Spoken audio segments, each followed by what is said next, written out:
En este primer capítulo que vamos a comenzar a desarrollar acerca de la liberación de un ataque amalecita contra una ciudad que estaba poblada por todas las familias, los hijos de David, las esposas de David y de sus hombres. Vamos a ubicarnos en el contexto porque recordamos que David en la última conferencia se había unido, se había aliado con el mundo, se fue con los incrédulos, se fue con los filisteos en su desesperación de escaparse y proteger su vida del rey Saúl. Ya llevaba él 7 años huyendo, siendo perseguido a salto de mata por el rey Saúl. Ya estaba cansado, desesperado, y muchas veces nosotros ya estamos también cansados de tantos ataques, de frustraciones, desilusiones, y creemos equivocadamente que si nos regresamos al mundo, o que si nos vamos otra vez al mundo vamos a descansar, o por lo menos ya no vamos a encontrar los problemas que encontramos cuando comenzamos a seguir a Jesucristo. Y esto es uno de los errores más grandes, una trampa en la que todos nosotros podemos caer. Entonces David se une al rey Aquis, al rey de los filisteos, y se encuentra en un problema donde él tenía ahora que enfrentar una guerra contra Israel. Los filisteos decidieron invadir Israel, y David, formando parte y siendo el guardaespaldas personal del rey Aquis, necesitaba enfrentar el dilema de ir a la guerra contra su propio pueblo o desertar y que ahí mismo lo ejecutaran, lo mataran por traidor, porque los filisteos lo consideraban verdaderamente leal al ejército de los filisteos. Entonces, en el momento en el que él está ya a punto de cometer el gran error de pelear del lado de los filisteos, ya vimos esto la última clase, Dios lo libera milagrosamente. La providencia de Dios interviene y los generales del rey Aquis comienzan a cuestionarlo de por qué trae a David a una guerra donde él es israelita, los puede traicionar, puede ser una treta entre el rey Saúl y entre él, y de ninguna manera aceptaron los generales filisteos que David formara parte de esta guerra. El rey Aquis llega con David y lo despide y le dice: regrésate a la ciudad de Siclag, la ciudad que él le entregó para que él viviera ahí con sus familiares y con todas las familias de los 600 hombres que ya seguían a David como fugitivo. Entonces David se retira del campo de batalla y hacen 3 días, eran 3 días de regreso del campo de batalla a la ciudad de Siclag. Y cuando llegan a la ciudad de Siclag, David se encuentra con un panorama asombrado, totalmente queda estupefacto, porque los amalecitas, una de las tribus mercenarias que andaban ahí rondando por Israel, llegaron a esa ciudad aprovechándose de que David y sus hombres habían dejado totalmente a las familias, a los niños, el botín, el dinero, las monedas de plata, el oro, etcétera, etcétera, y se llevan a todas las mujeres, se llevan a todos los niños y prenden en fuego la ciudad de Siclag. Dice el capítulo 30, cuando David y sus hombres vinieron a Siclag al 3er día, o sea, hicieron 3 días de camino de regreso del campo de batalla a esta ciudad. Los de Amalec habían invadido el Negev y a Siclag, y habían asolado a Siclag y le habían prendido fuego, y se habían llevado cautivas a las mujeres y a todos los que estaban allí, desde el menor hasta el mayor, pero a nadie habían dado muerte, sino se los habían llevado al seguir su camino. Vino pues David con los suyos a la ciudad, y he aquí que estaba quemada, y sus mujeres y sus hijos e hijas habían sido llevando cautivos. David descubre que la ciudad está quemada, y esta es una lección tremenda que nosotros comenzamos a descubrir desde esta tarde. Siempre que nosotros abandonamos la tierra prometida, cuando abandonamos la casa de Dios, cuando abandonamos a los hermanos, sin que nosotros nos demos cuenta, estamos comprometiendo y arriesgando a nuestra propia familia. Porque últimamente la única protección que nuestra familia, tu familia y mi familia, y cuando hablamos de familias estamos hablando de nuestra esposa, y de nuestros hijos menores de edad. Ya cuando son mayores de edad los muchachos ya toman sus decisiones y ya pueden, si quieren, ¿verdad?, brincarse las trancas o seguir al Señor. Estamos hablando de los que viven en tu casa, de los que viven en mi casa, de los que somos responsables de ellos y cuya única protección eres tú y soy yo como varones del hogar. Entonces, los varones tenemos como cabezas del hogar la responsabilidad de velar por nuestra familia, de cuidar a nuestra familia y de que cuando nosotros nos involucramos en el pecado, inmediatamente los demonios, criaturas invisibles espirituales, se vienen como una manada de abejas africanas a picotear a nuestros hijos menores de edad, a meterse con la esposa, a ponerle tentaciones a tu esposa, a ponernos tentaciones a nosotros, pero siempre vamos a sufrir cuando abandonamos la tierra prometida, cuando dejamos el campamento al cual el Señor nos ha llamado a servir. En el versículo 4, entonces David y la gente que con él estaba alzaron su voz y lloraron, hasta que les faltaron las fuerzas para llorar. David comienza a descubrir, como todos nosotros, que el pecado siempre nos hace sufrir. Siempre vamos a tener consecuencias de las decisiones que tomamos. Él creyó que escapándose del rey Saúl y encontrando refugio con los incrédulos, con las gentes del mundo, iba a estar mejor que estando en el campamento de Dios. Y aquí comenzamos a ver que en la primera oportunidad que el diablo tuvo, se vino no contra ellos, se vino contra sus familias. Y comenzaron todos a llorar hasta que les faltaron las fuerzas. Dice el versículo 5, las dos mujeres de David, Ahinoam, Jezreelita, y Abigail, la que fue mujer de Nabal, el de Carmel, también eran cautivas. Y David se angustió mucho, porque el pueblo hablaba de apedrearlo, pues todo el pueblo estaba en amargura de alma, cada uno por sus hijos y por sus hijas, mas David se fortalecía en Jehová su Dios. Vemos nosotros que aquí no le quedaba absolutamente nada a David más que no desanimarse. Es increíble ver este cuadro que nos refleja cómo actúa la naturaleza humana. Vemos que casi siempre cualquier grupo de personas, cuando les va mal, siempre buscan un chivo expiatorio. Siempre buscan a quién echarle la culpa. ¿Y a quién creen que le van a echar la culpa siempre? Al líder. Entonces es increíble cómo vemos aquí, de entre todos los hombres que tenía David, los vamos a ver más adelante, quiénes fueron estas personas que comenzaron a conspirar contra su líder. No necesitamos apedrearlo. Por culpa de David hemos perdido nuestra familia. Por culpa de David hemos perdido nuestros hijos, hemos perdido nuestra casa, nuestras posesiones. Y en ese momento David, como líder, nos damos cuenta por qué Dios permitió que lo persiguieran durante 7 años. Estaba comenzando a forjar un carácter en su vida. Y ahí cualquier líder, ¿verdad? Como dice en Juan 10, el asalariado, el pastor asalariado, cuando ve venir el lobo, abandona las ovejas y el rebaño. Pero el que es verdaderamente pastor y líder, dice la Biblia, da su vida por sus ovejas. Cuando un hombre ve que su familia está mal y que el diablo ha atacado tu casa y ha atacado a tus hijos, no es la hora de lamentarse, no es la hora de desanimarse, no es la hora de llorar ni de echarnos a correr, es la hora de fortalecernos en el Señor. Porque siempre que nosotros regresemos con Dios, nos estará esperando para darnos otra oportunidad de recobrar a nuestra familia.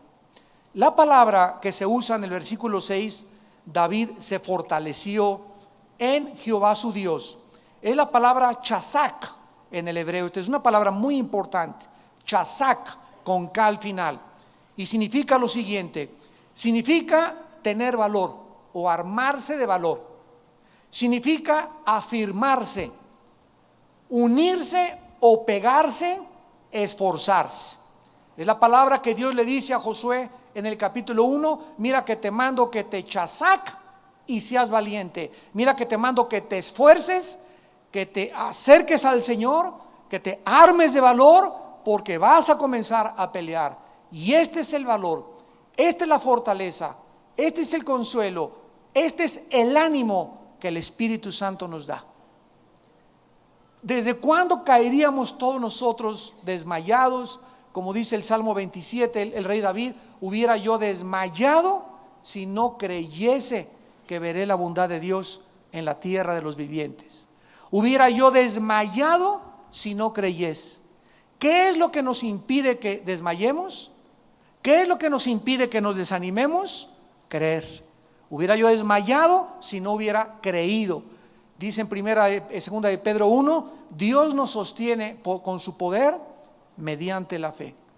Mientras sigamos creyendo, mientras sigamos confiando en Dios, Dios nos infunde ese valor a través de su Espíritu Santo, nos fortalece, nos anima, nos consuela, nos levanta de la depresión, nos levanta del desánimo, nos levanta de todas aquellas cosas que sentimos que nos aplastan, para poder levantarnos y poder decir, como dijo Gedeón, como le dijo el ángel: siervo valiente, levántate y pelea por tus familias. David comenzó a fortalecerse, a pegarse a Dios, a esforzarse, a armarse valor, porque si él no lo hacía, ¿quién lo iba a hacer?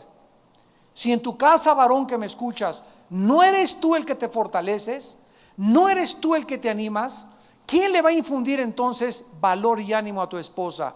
¿Quién les va a infundir a tus hijos el ánimo y el consuelo para decirles: vamos a salir de este problema adelante? Imagínate que en la familia esté tu esposo y tus hijos y tú también y ahí llore, llore, llore, cuando tú eres y yo somos los llamados en nuestra casa a levantar el ánimo, a infundir la fe, a mostrarles que estamos con el Señor y que vamos a seguir adelante, porque por eso Dios nos ha puesto como la cabeza en nuestro hogar. Es tiempo, cuando veamos lo quemado y cuando veamos la familia y que los hijos hicieron esto y que pasó aquello, es tiempo de fortalecernos en el Señor. Y además, en el versículo 7, David hizo no solamente lo que debemos hacer todos, sino que entonces mandó llamar al sacerdote Abiatar, hijo de Ahimelech, y le dijo: te ruego que me acerques el efod. Y Abiatar acercó el efod a David. Y David consultó a Jehová diciendo: ¿perseguiré estos merodeadores? ¿Los podré alcanzar? Y él les dijo: síguelos, porque ciertamente los alcanzarás y de cierto librarás a los cautivos. Vemos nosotros que David hizo lo que todos nosotros tenemos que orar: fortalecernos y pedir la dirección de Dios. ¿A quién más le vas a hablar para pedirle consejo? Ay, compadre, fíjate que mi familia está muy mal. Tu compadre, ¿qué consejo te puede dar? Ay, mamá, a la suegra, fíjate que mi esposo me está pegando, se casó, se amoló, te va a contestar la suegra. ¿A quién le vamos a pedir consejo? ¿Para qué está la palabra de Dios? ¿Para qué muchas veces estamos nosotros los pastores? Para ayudarlos a ustedes a poder tomar el rumbo adecuado. Como dice en Isaías, Dios nos enseña provechosamente el camino y nos muestra a dónde debemos de caminar. Dice en Jeremías 10:23, el hombre no es señor de su camino, ni del hombre que camina ordenar sus pasos. Nosotros no tenemos la sabiduría ni la capacidad para determinar qué rumbo debe seguir nuestra vida. ¿Y ahora qué voy a hacer? ¿Pediré prestado para salir de esta deuda? ¿Qué haré con mi hijo que se cayó en las drogas? ¿Qué haré con mi esposa que cada vez está peor, más neurasténica que nunca? ¿Qué haré con aquello? ¿A quién le vamos a pedir nosotros consuelo, ánimo, dirección? Tenemos que recurrir a Dios. En Isaías 40 el profeta Isaías dijo: los que esperan en Jehová tendrán nuevas fuerzas. O sea que las fuerzas se desgastan, nuestra fuerza se desgasta diario nos desgastamos, diario nos desanimamos, diario tenemos algo por qué deprimirnos, diario estamos enfrentando cosas que son mucho más fuertes que la calidad humana con la cual tú y yo nacimos. Entonces necesitamos una infusión sobrenatural divina. Por eso le dice Pablo a Timoteo: Dios no nos ha dado espíritu de cobardía. Ese espíritu que está dentro de ti, tienes que descubrirlo, amado santo de Dios. amada santa de Dios, tienes que darte cuenta que el Espíritu Santo dentro de ti, si tú te hincas y pides dirección y te fortaleces, Dios te va a levantar como las águilas. ¿Por qué? Porque confías y sabes que hay solución. No vas a dejar tirada a tu familia, ya ni llorar es bueno. Hay que emprender el camino y el vuelo y ahora vamos a volar mucho más alto y aprender de nuestros errores pasados. Dice la Biblia que entonces en el versículo 8 consulta David a través del efod al Señor y Dios le confirma y le dice: ve y síguelos porque los vas a alcanzar. Miren ustedes lo que dice en Primera de Crónicas 16:11. Primera de Crónicas 16:11. Busquen a Jehová y su poder, busquen su rostro continuamente. Busquen a Jehová y su poder, busquen su rostro continuamente. Continuamente tenemos que estar buscando el rostro de Dios. Ante la respuesta del sacerdote a través del efod, David entonces emprende la marcha. Acuérdense que tenían 3 días que habían regresado del campo de batalla, por lo que llegaron a enfrentar un panorama exhaustos, cansados, deprimidos, y todavía se llevan a sus familias, sus casas quemadas, sus propiedades incendiadas. Ya no tenían ninguna esperanza era una tribu bárbara de salvajes y no sabían qué podrían hacerles a las mujeres estos salvajes de los amalecitas. No sabían si podían algún día recobrar nada. Y ahí estaban cansados, exhaustos, y no se esperaron ni siquiera 2 horas, sino que emprendieron los 600 hombres cansados y exhaustos como estaban, se volvieron a subir a sus caballos y comenzaron a salir y a perseguir a esta tribu de salvajes llamados los amalecitas. Entonces iban en todos sus caballos, David, 600 hombres, y a la mitad del camino, dice el versículo 9, partió David y los 600 hombres que con él estaban y llegaron hasta el torrente de Besor, donde se quedaron algunos. Y David siguió adelante con 400 hombres, porque se quedaron atrás 200 que cansados no pudieron pasar el torrente de Besor.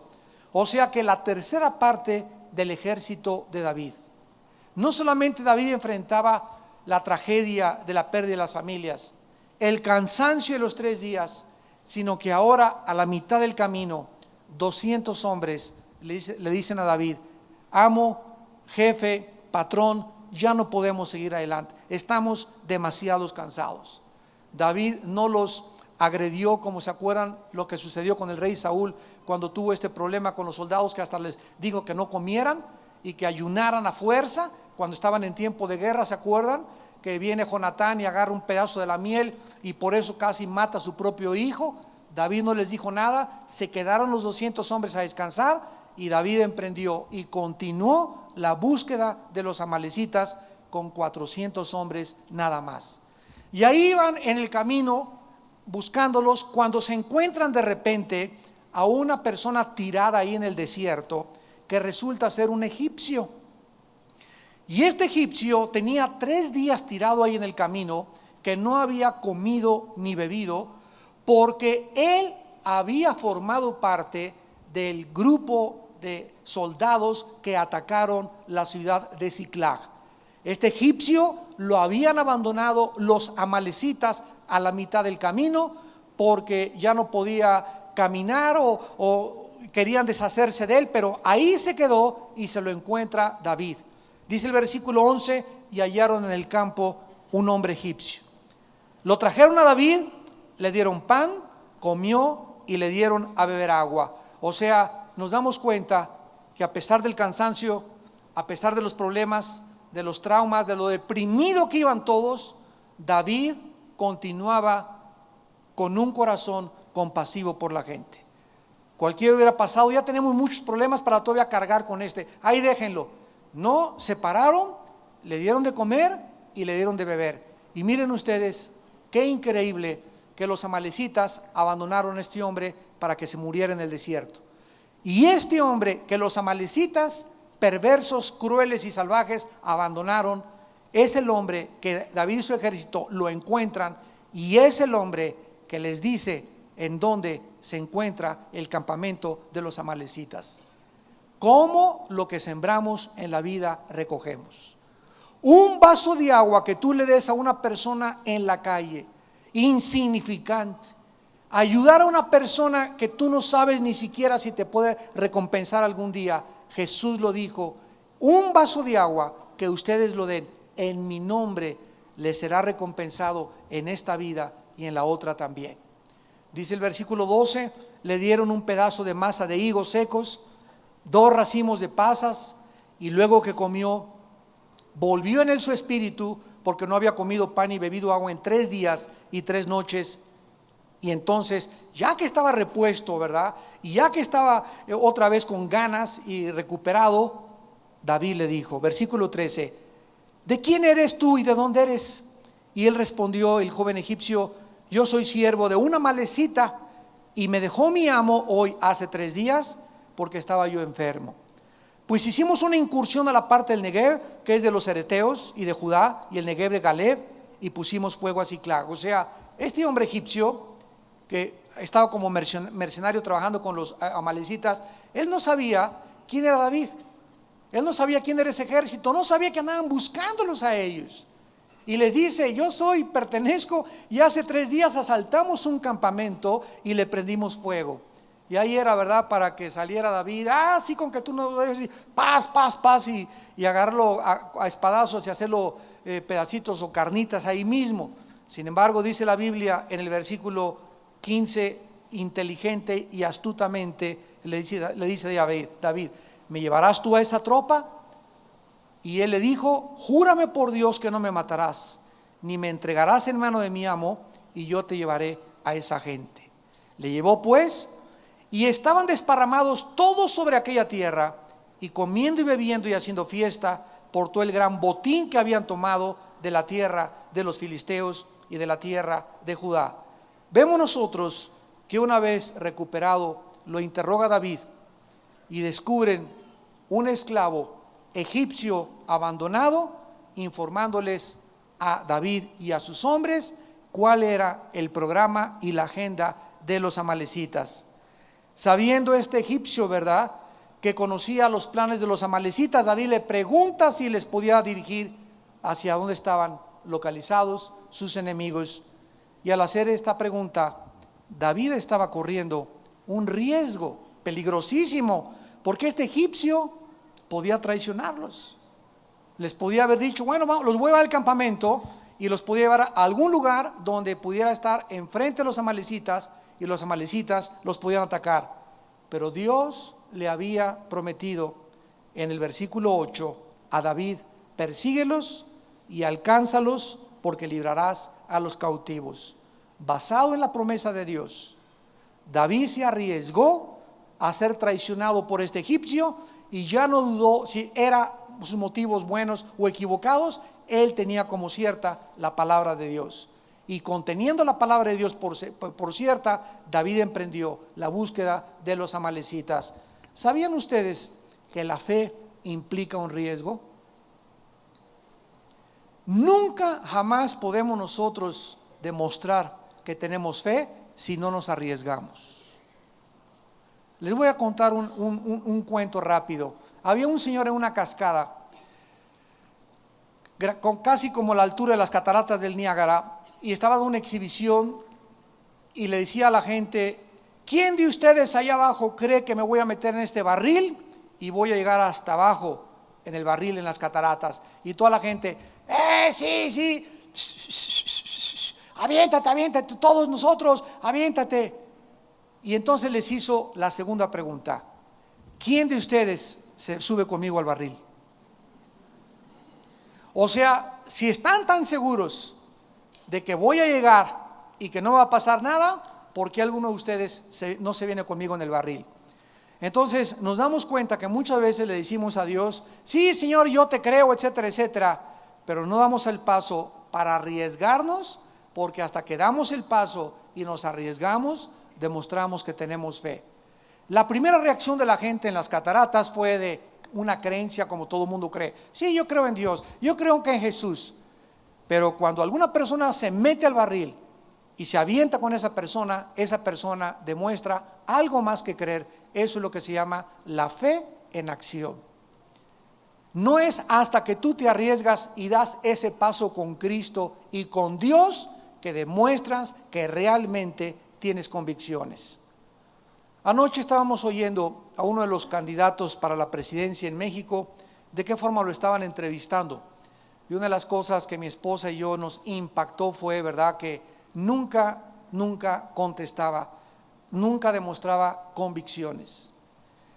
Le preguntaban, ¿usted qué hace en esta situación? Bueno, según si cuando esté ahí el pueblo vota por acá, me voy a inclinar por eso. Y si hay matrimonios gays, ¿usted qué piensa, verdad? Y cuando una persona no dice lo que él piensa, yo creo esto y estas son mis convicciones, nos damos cuenta que faltan muchísimas personas, muchos líderes políticos en el mundo que verdaderamente no les dé vergüenza decir a la gente y decir, así soy como yo soy y quiero que sepan cuáles son mis convicciones. La gente a nuestro alrededor navega con la misma bandera. Toda la gente, ¿verdad?, no demuestra convicciones. Pues mira, si la gente vota y dice que vamos arriba a los matrimonios gays, vamos a votar para que en México haya matrimonios gays. Y si el voto popular dice el 60% de la gente que están a favor del aborto, los presidentes y la política vamos a estar a favor del aborto.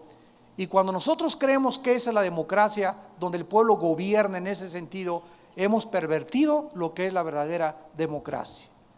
Y tenemos nosotros que tener convicciones, porque muchos de ustedes que me escuchan van a llegar a algún momento a ocupar alguna posición política. Y cuando tú llegues a esa posición política y a ese puesto político y te dé vergüenza afirmar tus convicciones morales, entonces realmente no puedes jamás llamarte una persona de convicciones, sino que serás como una veleta. Si el viento va para allá, vas para acá. Si el viento sopla para la izquierda, soplas para la izquierda. Y esas personas nunca podrán cambiar el mundo. Es como subirme a un barco y que me pregunten, oiga, su barco, ¿a dónde se dirige? ¿Al norte o al sur? Bueno, lo que digan los marineros. ¿Se imaginan un capitán en estas condiciones? Si el 60% de los marineros me dicen que para el norte, enfilamos hacia el norte, y si no hacia el sur. Óigame, espérame tantito. En mi tierra dicen que donde manda capitán, no gobierna marinero. Y tú en tu casa, ¿qué rumbo va a tu casa? Bueno, si mis hijos dicen esto, voy a hacer esto. Si mis hijos opinan lo contrario y mi esposa también, yo hago lo que mi esposa y mis hijos dicen. ¿Verdad? ¿Se imaginan ustedes que nosotros pensáramos de esa manera? Es cuando nos apartamos verdaderamente de la palabra de Dios. La Biblia pues nos muestra que David llega al campamento de los amalecitas y no escapa ninguno de ellos más que 400 jóvenes, versículo 17, que huyeron en camellos. Y libró David a todos los amalecitas que habían tomado a las mujeres y los persiguió, los mató menos los 400. Y dice el versículo 19, y no les faltó cosa alguna, chica ni grande, así de hijos como de hijas, del robo y de todas las cosas que les habían tomado, todo lo recuperó David. También tomó David todas las ovejas y el ganado, los trajo delante de todos, que decían, este es el botín de David. Vemos nosotros que David recobra a sus familias, porque él había buscado a Dios y él se había fortalecido en Dios. Y a pesar de que cuando nosotros vamos en la vida cristiana, como iba David con sus hombres, 200 o la tercera parte le abandonó, nosotros tenemos que estar acostumbrados que siempre en nuestra caminar cristiana van a tener personas cerca de ti y cerca de mí que nos van a abandonar. No todos vamos a ir a la guerra, no todos vamos a pelear, no todos te van a acompañar. Y el hecho que tu familia esté mal y ahora no encuentres apoyo ni en tus cuñados ni en tus hermanos cristianos, no es tampoco para que tú te detengas, para que sigas peleando la buena batalla de la fe. Es que ya le pedí ayuda al pastor y no me ayudó. Le pedí perdón, ayuda a mi vecino que es cristiano y no me ayudó. Y en la vida cristiana vamos a encontrar este tipo de circunstancias donde la gente no va a cooperar con nosotros. Pero si nosotros estamos convencidos que tenemos que sacar adelante la familia y tenemos que sacar adelante a México y tenemos que luchar por nosotros y por nuestra familia y nuestro matrimonio, tenemos que hacerlo con la ayuda de Dios. Y si Dios con nosotros, ¿quién contra nosotros? No necesitamos a nadie más que a Dios. Si su presencia nos acompaña, está garantizada la victoria. En penúltimo lugar, David llega pues de regreso a Siclag con todo el botín, con todo lo que les habían arrebatado, etcétera, etcétera, muy cansados. Y todos los que se habían quedado, versículo 21, salieron a recibirlo, que eran los 200 hombres. Y el pueblo que con él estaba, y cuando David llegó a la gente, le saludó con paz. O sea, David regresa de ganarles a los amalecitas, de ganar la guerra. Un día y medio duró la guerra con los amalecitas, desde la mañana hasta la tarde del otro día. Recuperan todo, se regresan, pasan a recoger a los 200 hombres que se quedaron ahí tirados. Y era para que David hubiera llegado, ¿verdad? A ustedes, con que se quedaron, ¿verdad? Con que no me ayudaste el mes pasado. ¿Te acuerdas cuando te pedí esa lana y no me la prestaste? Pues ahora toma, ahora no te ayudo yo tampoco. Y ahora que tengo lana, pues tampoco te voy a ayudar. Y cuando nosotros mantenemos el rencor por la gente que no nos ayudó o por la gente que no nos tendió la mano en el pasado, y cuando nosotros prosperamos y Dios nos bendice, guardamos ese rencor, Dios nos quita con lo que nos había bendecido. ¿Sabían ustedes esta ley? Pero si tú a esas personas que te hicieron mal, te las vuelves a encontrar, ¿cómo estás? Oye, no te pude ayudar por esto, mira, yo, ¿sabes qué? La paz te deseo en tu vida. Te bendigo y es más, parte de este botín te lo voy a dar. Este era el corazón de David, que se esforzaba, buscaba al Señor, estaba convirtiéndose en un gigante de Dios, estaba formando un carácter en su vida y era el hombre que Dios necesitaba meter en ese fuego, en ese horno, para convertirse en el futuro rey de Israel.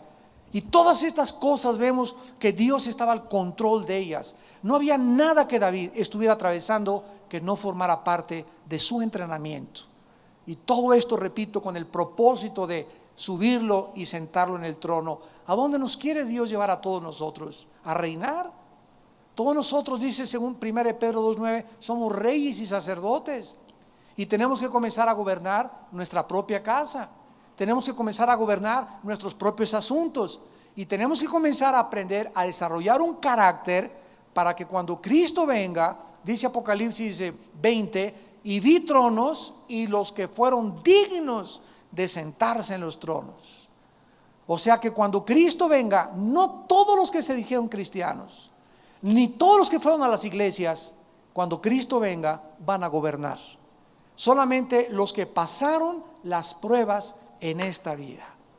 Dice Santiago 1, bienaventurado el hombre que pasa la tentación, que vence la tentación, que atraviesa la tentación y no cae, y no se dio por vencido, y se levantó, y se fortaleció en el Señor, y buscó el rostro del Señor, porque mirad cuán grande es la bondad que Dios tiene guardada para aquellos que le temen y que buscan y esperan en Él.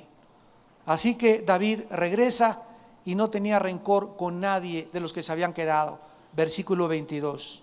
Entonces todos los malos y perversos de entre los que habían ido con David, oye hermano, es que yo creí que todos eran ovejitas y querubines los que iban con David en su ejército. No, todos tenemos cerca de nosotros gentes que se juntan contigo, que se juntan con nosotros, ¿verdad? Y que tarde o temprano manifiestan su corazón.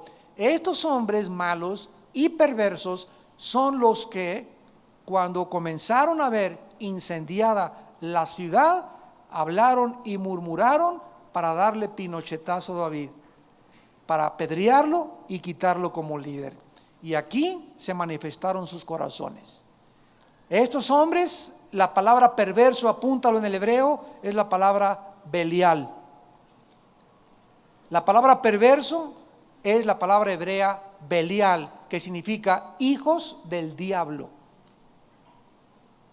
O sea, el diablo tenía dentro del ejército de David sembrada su cizaña, como la tiene en tu círculo de amigos, en mi círculo de amigos, en los vecinos, etcétera, etcétera. Siempre el diablo, cuando se siembra, dice Mateo 13, la buena semilla, viene el enemigo y siembra la cizaña junto con el trigo.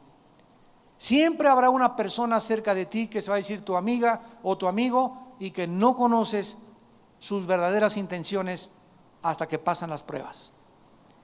Estos hombres perversos, hijos del diablo, de entre los que habían ido con David, respondieron: porque no fueron con nosotros, no les daremos el botín que hemos quitado, sino a cada uno su mujer y sus hijos, que los tomen y que se vayan. Inmediatamente estos hombres manifiestan codicia, manifiestan ambición, que es exactamente lo que Judas, que es el epítome, es el prototipo de los falsos maestros, de los falsos profetas, de los falsos hermanos. ¿Qué era lo que Judas anhelaba cuando se unió al grupo de Cristo durante 3 años y medio?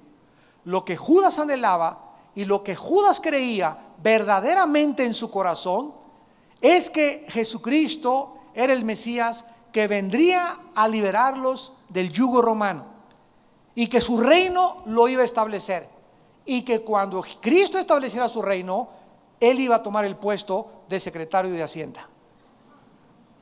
Él iba a manejar las finanzas, porque ya él era el tesorero de los 12 apóstoles, y dice la Biblia que robaba de la bolsa. Ya cuando era el tesorero, ya se echaba sus vénganos a nuestro reino, ya se echaba los quintos, la plata a la bolsa, ya comenzaba a manifestar que sus motivos para seguir a Cristo no eran transparentes.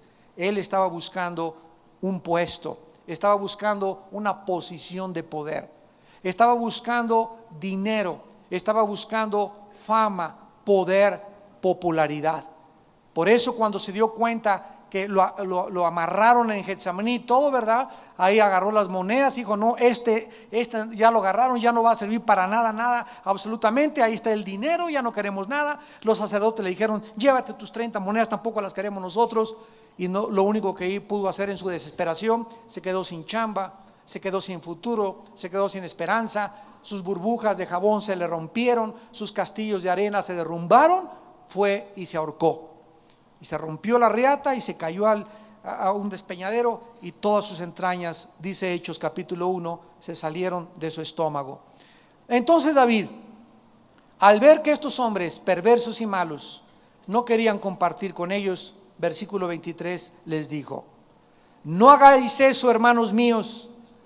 Escuchen lo que dice David: de lo que nos ha dado Jehová. Número 1, David dice: este botín que nosotros hemos recobrado no fue por nuestra fuerza, no fue porque somos héroes, no fue porque lo merezcamos. Dios nos lo dio. Número 1, quien nos ha guardado. Dios fue el que los protegió durante todo el camino, el que les infundió la fuerza, el que hizo que se encontraran, que no fue una coincidencia, sino que estaba en la providencia, a este mercenario egipcio que finalmente los llevó a descubrir el campamento de los amalecitas. Dios les dio eso, Dios los guardó y ha entregado en nuestra mano a los merodeadores que vinieron contra nosotros. Vean ustedes que David llega y dice: Señor, tuya es la honra, tuyo es el poder, tuyo es la gloria, todo lo que somos, todo lo que tenemos, lo que hemos logrado, lo que hemos alcanzado, ha sido porque tú has estado con nosotros. ¿Cómo podemos nosotros, al saber que tú nos has dado lo que tengo, la casa que tengo, la salud que tengo, cómo puedo yo ser mezquino? ¿Cómo puedo ser yo avaro? ¿Cómo puedo ser yo codicioso de no querer compartir con los demás y con mis hermanos las muchas bendiciones que tú me has dado? El versículo 24: ¿y quién nos escuchará en este caso? Porque conforme a la parte del que desciende a la batalla, le siguió diciendo David, así ha de ser la parte del que queda con el bagaje les tocará parte igual. Y desde aquel día en adelante fue esto por ley y ordenanza de Israel hasta hoy. ¿Cuál es la última lección que tenemos que aprender en esta noche? Que nosotros tampoco, después de nuestras victorias, ya eres gerente, ya tienes tu tienda, ya te fue bien, ya te compraste tu casa, ya te promovieron. Cuídate de creer y de decir en tu corazón, porque yo me lo gané con mi sudor de mi frente, con mi esfuerzo, buena sudor me costó, y todas estas cosas las tengo porque las merecía. Así me he sobado el lomo y por eso tengo lo que tengo. Y cuando en ese momento tú te conviertes en una persona mezquina, vamos a querer cada día más y más. Vas a querer aumentar más tu cuenta bancaria, tus posesiones materiales, porque un corazón ambicioso siempre será consumido por la pasión de tener más. Nunca estarás satisfecho. Siempre querrás más comodidades. Ya tienes un carro del año, quieres 2. Ya tienes 3, quieres un avión. Ya tienes una casa, quieres un castillo. Ya te subieron el sueldo, no te alcanza porque quieres más. Y te darás cuenta que jamás podrás tener satisfacción en tu corazón y mucho menos disfrutar las cosas que Dios nos da. Dice Salomón en Eclesiastés capítulo 6, versículo 1 y 2. Hay un mal que he visto del cielo y muy común entre los hombres. Aquellas personas a quien Dios les da todo lo que su alma desea. Ropa, honra, posesión, nada les falta de lo que desean. Pero Dios no les da el don para disfrutar lo que tienen. Así que una cosa es que tú veas que tu vecino y tu compadre tiene, y otra cosa es que disfruten lo que tienen. Porque para disfrutar un plato de frijoles con totopitos o una Coca-Cola con papitas fritas, necesitamos, para disfrutar esas cosas tan insignificantes, hasta para eso necesitamos, para disfrutarlas, la mano de Dios sobre nosotros. Te puedes ir a Acapulco, al Hotel Princess, te puedes ir a Nueva York, te puedes ir a los mejores malls, etcétera, etcétera, con tu familia, y regresan, ¿verdad? Se pelearon en el avión, se discutieron allá, ni siquiera tuvieron el tiempo de ver las maravillas de Dios. Todo fue así, te pusiste una borrachera de 3 o 4 días, te guameaste a tu esposa y regresas. ¿Y a dónde fueron de vacaciones? A Nueva York, y fuimos a España, y fuimos a los Alpes a esquiar. Y sin embargo, no importa dónde hayas ido, tú sabes en tu corazón que no disfrutaste nada. Porque para disfrutar lo poco que tenemos, y tu compadre se fue a Chapultepec y a las chalupas de Xochimilco. Y estuvo feliz con la familia, pusieron su tiendita de campo, sus sándwiches ahí, los niños corriendo, con el perro también por ahí, etcétera, etcétera, cantando alabanzas, viendo el cuellote tan largo, el pescuezo de la jirafa tan grande que tenía ahí en Chapultepec, y los leones como rugían. La pasaron padre, alquilaron unas bicicletas, y allá la otra familia en Nueva York, etcétera, etcétera. Y nos damos cuenta que hay familias que tienen toda la paz, toda la tranquilidad, toda la felicidad del mundo, porque la diferencia es la mano de Dios sobre nosotros. Un corazón ambicioso será consumido por tener más y más y más riquezas, más posesiones, más reconocimiento, más posición, más fama, más poder. Una persona ambiciosa jamás le interesa ayudar a los demás. En el libro de Miqueas, capítulo 2, no lo busquen porque no lo van a encontrar. Son de los profetas menores escondidos ahí. Miqueas 2, versículo 2, dice Miqueas 2:2, codician las heredades y las roban, y casas y las toman, oprimen al hombre y a su casa, al hombre y a su heredad. En Habacuc tampoco lo van a encontrar. No es el nombre de una medicina, Habacuc 2, versículo 9, dice el profeta: ay del que codicia injusta ganancia para su casa, para poner en alto su nido, para escaparse del poder del mal. ¿Cuántos políticos, cuántos deportistas, cuántos artistas, cuántas personas caen dentro de esta trampa. Codician dinero que no se ganaron ellos, con el único motivo de poder hacerse más grande su casa, que no es pecado que te quieras hacer más grande tu casa, siempre y cuando el motivo no sea, como dice aquí, escaparte de la gente que te está buscando. ¿Verdad? Que todo el dinero con lo que se robaron, el dinero, lavado de dinero, tranzas, o extorsiones, fraudes, sobornos. ¿Cuánta gente a nuestro alrededor tiene el dinero precisamente extraído de ahí? Una de las cosas que me gustaron muchísimo ayer fue que nuestro presidente Fox, declaró sus ganancias y pudo decir, ¿verdad? Gané tanto el año pasado, tengo este sueldo y me voy de la presidencia con tanto. Cuando oímos de los demás políticos, ¿verdad? Son miles de millones de dólares que se llevaron. Nosotros aquí los pastores de Villanueva también tenemos la costumbre cada año de dar un reporte. Yo les digo, ¿verdad? Nosotros tenemos una sola propiedad ahí en Toluca y un coche, y cuando algún pastor se compra una casa, el hermano tiene la casa, casi 2 rentan, los demás tenían casa propia antes de que fueran pastores. Pero una de las cosas por las cuales anhelamos ser bendecidos por Dios, ahora sí que es como dicen los políticos, tener las manos limpias. Que no tengamos nada de qué avergonzarnos, de que hayamos sido buenos administradores de los bienes de Dios. Dios nos da mucho más de lo que nosotros le pedimos, pero siempre y cuando no tengamos un corazón ambicioso ni codicioso. Porque cuando comienzas ya a predicar por dinero o a hacer eventos solamente para poder tener dinero y para aumentar riquezas, es cuando Dios comienza a aplicar disciplina sobre sus hijos y sobre sus líderes. Dios ama el corazón alegre, porque Dios ama al dador alegre, no por necesidad ni por fuerza. Que cuando tú le des a Dios y cuando estés y Dios te bendiga grandemente en tu vida, en la misma proporción, dale al reino de Dios. Que hermano, tengo 5 propiedades, no hay ningún problema, te vas a ir al cielo también. Soy dueño del castillo de Chapultepec, tampoco es pecado que seas dueño del castillo de Chapultepec, siempre y cuando que en la misma proporción le des al reino de Dios. Que tengo un carro Lamborghini el lunes, tengo un Ferrari hermano el martes, tengo un Porsche, y que nadie te tenga envidia, mientras en la misma proporción le das al reino de Dios. Gana $1,000,000 al mes, dale $500,000, la mitad de tu sueldo a Dios, y Dios te va a dar $2,000,000 al mes. El dinero no es el problema, es el amor al dinero, por el cual muchos cayeron en grandes trampas y codicias necias y engañosas que hunden a los hombres en destrucción y perdición. Oremos. Padre, gracias te damos por tu siervo David, que nos ha servido como un ejemplo en estas conferencias, de la forma como tú trabajas también con todos nosotros.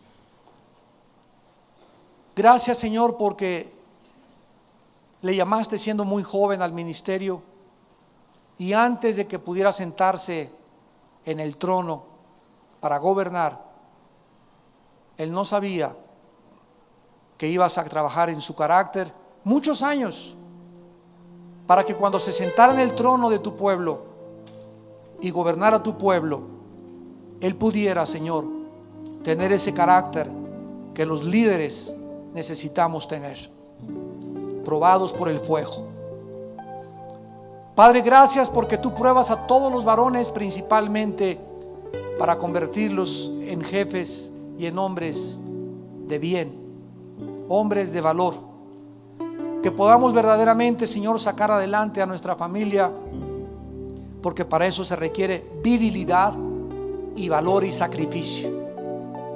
Y no hay un solo varón que me escuche, ustedes que nos ven por la televisión también, que se haya sacrificado por su familia, a quien Dios no haya honrado, porque para sacar adelante a la familia se requiere de valor. Y como ese valor no es natural en nosotros, es el valor que nos infunde el Espíritu de Dios, siempre y cuando creamos y demos ese paso y nos arriesguemos a saber que muchas son las tribulaciones del justo, pero de todas nos librará el Señor. Dios es el Padre de misericordias y de todo consuelo, que nos consuela en todas nuestras tribulaciones, para que tengamos el valor de ayudar a nuestra familia, a nuestra esposa, a nuestros hijos, sacarlos adelante y mostrarles que contigo, Señor, y en tu presencia hay plenitud de gozo. Oh Dios, levanta cada vez más hombres, varones, guerreros, que no le tengan miedo a la vida, que se enfrentan a la vida, y también esas mujeres que no tienen esposo y que están solas con sus hijos. Oh Dios, te pedimos que las bendigas y las fortalezcas, y sean mujeres guerreras, valientes, que se animen, que no se dejen deprimir tan fácilmente, y que sepan que cuando venga esta depresión, cuando venga este desánimo, caigamos de rodillas y te busquen, que te busquen con todo su corazón, porque tú renovarás sus fuerzas, les darás nuevas fuerzas, las harás volar tan alto como las águilas, espiritualmente hablando, y podrán ver sus problemas debajo de ellas, porque tú eres Padre de viudas y de huérfanos. Nunca las dejarás ni las desampararás. Gracias por estas mujeres, Señor. Y en esta tarde también tal vez haya personas que aún no tienen a Jesucristo. Ustedes que nos ven por la televisión, donde quiera que estés, en la sala de tu casa, en una cárcel, en un hospital, en algún lobby de algún hotel, en algún bar, a lo mejor estás viendo este programa. Yo te invito a que le entregues tu vida a Cristo, a que sepas que cuando tú te alejas de Dios, tu familia está de por medio, y te vas a llevar a tu familia entre tus pies. ¿Por qué? Porque nos ha puesto Dios a nosotros como la cabeza de nuestra familia. Así que te invito a que vengas a la cruz, a que seas valiente, a que le entregues tu vida a Jesucristo y que le dejes gobernar tu vida y darte la sabiduría para dirigir a tu casa, y que digas en esta tarde: yo y mi casa serviremos a Jehová. Invita a Cristo con estas palabras a tu vida, si aún no lo tienes. Ahí desde tu lugar dile, en el silencio de tu corazón: Señor mío y Dios mío, perdona mis pecados, mi cobardía, mis depresiones, mi desánimo. Ahora sé que no puedo quedarme tirado, no puedo darme el lujo de seguirme lamentando toda la vida de mi situación. Te pido que me infundas esas fuerzas que yo no tengo, ese valor que yo no tengo, porque creo que en la cruz tu Hijo pagó por mis pecados, que dio su sangre preciosa. Y ahora te pido, Señor Jesucristo, que entres a mi corazón. Te recibo como mi Dios y mi Salvador, y te doy las gracias, porque ahora sé en quién he creído, y sé que eres fiel, Señor, para el día de mi muerte darme lo que me has prometido. En el nombre de Jesús, amén.